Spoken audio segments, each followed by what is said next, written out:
राकेश जी, आप ही का रुख कर लेते हैं। राकेश जी, सवाल वही है आपसे जो मैंने मदन से ही किया था कि देखिए यहाँ पर क्या ये जो आज साझा प्रेस कॉन्फ्रेंस की गई जिसमें सीएम हेमंत सोरेन ने कहा कि 70 सीटों पर जो है कांग्रेस और जेएमएम चुनाव लड़ेगी, क्या एक दबाव सा था जेएमएम के ऊपर और कांग्रेस के ऊपर? क्योंकि लगातार जिस तरह से एनडीए की बात करें, एनडीए ने अपने सीटों को लेकर तमाम चीज़ें स्पष्ट कर दी। एक दो सीटों को छोड़ दिया जाए तो एक दो सीटें उन्होंने कहा कि एक दो सीटों पर बातचीत चल रही है, हो सकता है इधर उधर हो जाए, लेकिन एनडीए ने सारी चीज़ें स्पष्ट कर दी और इधर स्पष्ट नहीं हो रही थी चीज़ें, तो एक दबाव था।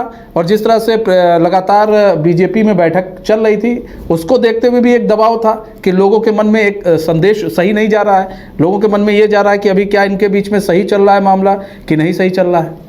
देखिए, दबाव जैसी बात तो अपनी जगह है, लेकिन अब समय चूंकि बहुत कम है। 25 अक्टूबर तक ही नॉमिनेशन जो है वो किया जा सकता है पहले फेज के लिए, तो किसी न किसी निष्कर्ष पर तो पहुंचना था।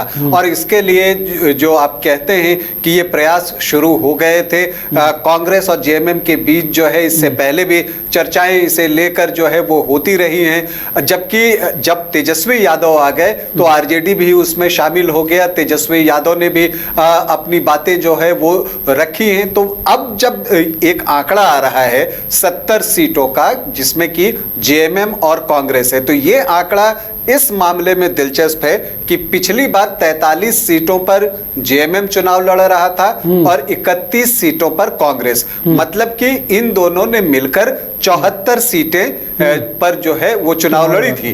अब इसका मतलब यह है कि अब 70 पर लड़ेंगे, मतलब यह है कि 4 सीट जो है वो छोड़नी है। तो वो 4 सीट कौन छोड़ेगा, ये महत्वपूर्ण है। चूंकि देखिए, कांग्रेस बार बार इस बात को दोहरा रहा था पिछले कुछ महीनों से कि उसने पिछली बार 31 सीटों पर चुनाव लड़ा है और उसके अलावा जो है मांडू और पौरैयाहाट के जो 2 विधायक थे वो कांग्रेस में शामिल हो गए, जेपी भाई पटेल और वहां से प्रदीप यादव। तो ये कम से कम 33 बल्कि वो 35 तक कह रहे थे।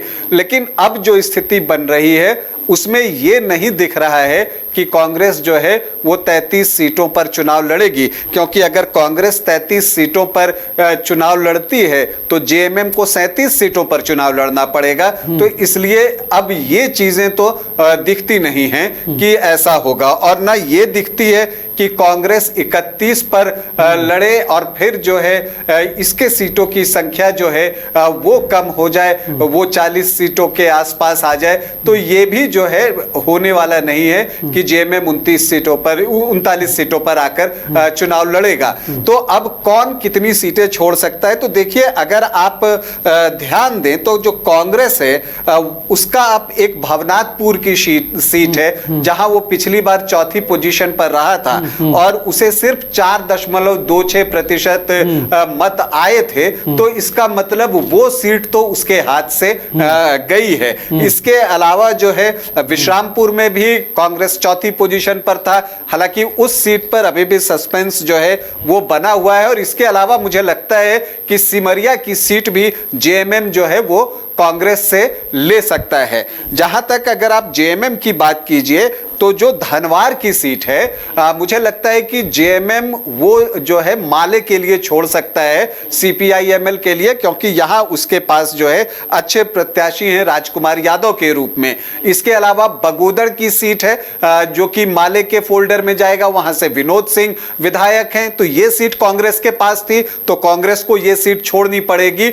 ये मानकर चलिए। इसके अलावा निरसा की सीट है जहां से अरूप चटर्जी जो हैं, जो कि पिछला चुनाव एमसीसी के टिकट पर लड़े थे, अब उन्होंने अपनी पार्टी को मर्ज कर दिया है सीपीआईएमएल में, तो वो सीट जो है सीपीआईएमएल को जाएगी।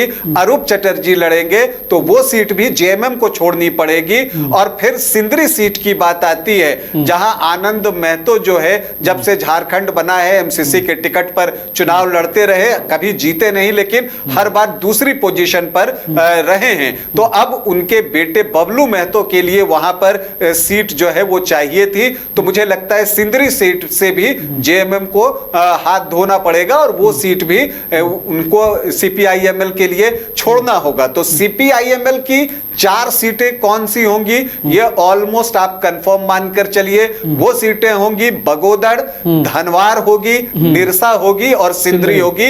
ये 4 सीट तो पक्की हैं। अब 5वीं सीट कौन होगी ये देखना दिलचस्प है। अगर केदार हाजरा जेएमएम में शामिल नहीं होते तो मैं कह सकता था कि वो 5वीं सीट जमुआ होगी, लेकिन चूंकि अब केदार हाजरा जेएमएम में शामिल हो गए हैं तो वो सीट जो है अब मानकर चलिए कि वो सीपीआईएमएल को नहीं मिलेगी। अब जब केदार हाजरा जेएमएम में शामिल हुए तो पिछली बार वहां चुनाव कौन लड़ा था, वहां कांग्रेस चुनाव लड़ी थी। तो इसका मतलब कांग्रेस के हाथ से वहां से भी एक सीट जो है वो निकल रही है, वो सीट भी कांग्रेस को मिलने वाली नहीं है। तो जो परिस्थितियां मुझे दिख रही हैं कि 4 सीट जो है वो आपको सीपीआईएमएल को दी जा सकती है।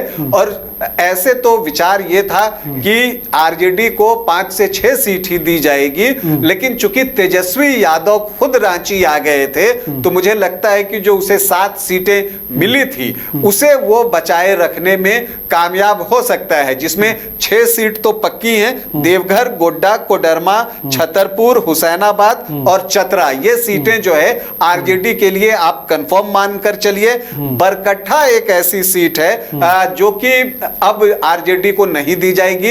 ये सीट भी जेएमएम जो है इसे अपने पास रखेगा, क्योंकि यहां पर भी ये तय है कि बरकट्ठा में चूंकि जानकी प्रसाद यादव जेएमएम में शामिल हुए थे लोकसभा चुनाव के दौरान, तो वो यहां से चुनाव लड़ेंगे। तो ये सीट आरजेडी को नहीं जाएगी, तो अब इसके बदले आरजेडी को कहीं और सीट दी जा सकती है। अब वो सीट पलामू में होगी, क्या वो विश्रामपुर की सीट होगी, या फिर जो है वो मनिका की सीट होगी जो कि कांग्रेस की सीटिंग सीट है। तो अब ये चीज जो है वो देखना है, क्योंकि अगर 11 सीटें हैं तो या तो 6+5 6 आरजेडी, 5 सीपीआईएमएल, या 7 मुझे लगता है कि आरजेडी और 4 सीपीआईएमएल। उधर का बंटवारा होगा और इधर मुझे लगता है कि अगर दोनों दलों ने सेक्रीफाइस किया होगा, चूंकि राहुल गांधी भी रांची आए हुए हैं, तो अगर इस स्थिति में अगर आप देखें तो मुझे लगता है कि ये हो सकता है कि दोनों दल जो हैं जेएमएम और कांग्रेस अपने 2-2 सीट छोड़े। तो ऐसी परिस्थिति में जेएमएम 41 सीटों पर और कांग्रेस जो है 29 सीटों पर चुनाव लड़ सकती है।